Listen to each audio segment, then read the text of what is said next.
Hey everybody, James Akers here. My friends call me the tie guy. Today is my very first tutorial video on how to tie a tie. Today we'll be tying a double Windsor. That's the type of tie I like to tie. It's a very classic look. I'm a little old-fashioned when it comes to my ties. I don't like the way you see these politicians. They look sloppy with the crooked ties and the single knots. I prefer a double Windsor, a nice smooth triangle. So that's what we're going to be doing today. Today we're going to be tying an Hermes. This is a new Hermes, just got in last week, so I've never tied it before. You'll be seeing me for my first time tying it.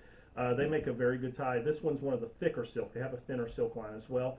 And I'm pairing that with a pink shirt with a gray suit. So we'll see how it all comes together here. So let's get our collar up. First thing we want to do is put the tie around our neck. And in order to tie a nice, neat double Windsor, one of the keys my dad always told me, and I'll be coming in close so you can see it up close. One of the keys my dad taught me, and he was the best tie tyer I knew, and he taught me how to tie a tie, is make sure that you take your time to keep everything flat throughout the process. So I want to make sure the silk is flat around the back of my neck. And then the second thing is you need to figure your length out. Now when you get a new tie, and that's why I'm further away, sometimes you got to figure the length out. With a thicker tie, I always go by my arm's length. I put my fingers down to about this far down on a thicker tie. On a thinner tie, it's going to be, a little bit closer, a little bit further away, depending on, the texture of that tie. So this being a thick tie, it's probably going to be in this range, I'm guessing. We may have to try a couple times. And this is how I adjust. And now with keeping everything flat, and we'll come in close. Keeping everything flat together, I'm going to take the top of the tie, or the thick part of the tie over top, make sure everything's nice and flat. See how I'm keeping everything flat here. Then I'm going to come under, and again I'm patting down, make sure I'm flat, and then I'm going to go around behind. And the key here is to keep your fingers keeping everything flat and then through. Now at this point, I call this a checkpoint. I'm going to go through and just make sure that everything is nice and symmetrical at this point, okay? As you can see right now, I've got a pretty good looking knot going. Now I'm going to come back around with the thick part of the tie and over, keeping everything perfectly flat behind.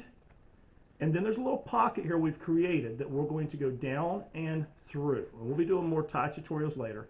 Now I want to adjust, put the tie up towards the top, tighten it up a little bit here. Should have a nice smooth triangle. And let's see what this looks like. We bring the collar down. We hold on to the fat part of the tie and the knot, and we pull it down to make the knot tighter, and then we grab the back, the skinny part, and move the knot up as needed, okay? It's hard for me to see with this. I'm not using a mirror, I'm just using the camera's LCD there, okay? Now, the perfect length of a tie should be somewhere between the bottom of the belt buckle and the top of the belt buckle. So I've got it right now tied where it's coming right around the middle to bottom, so it should be about perfect.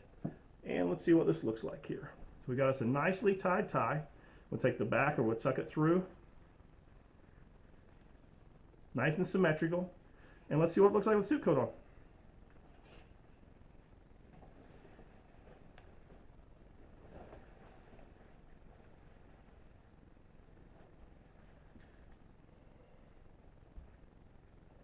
I'm ready to go to work.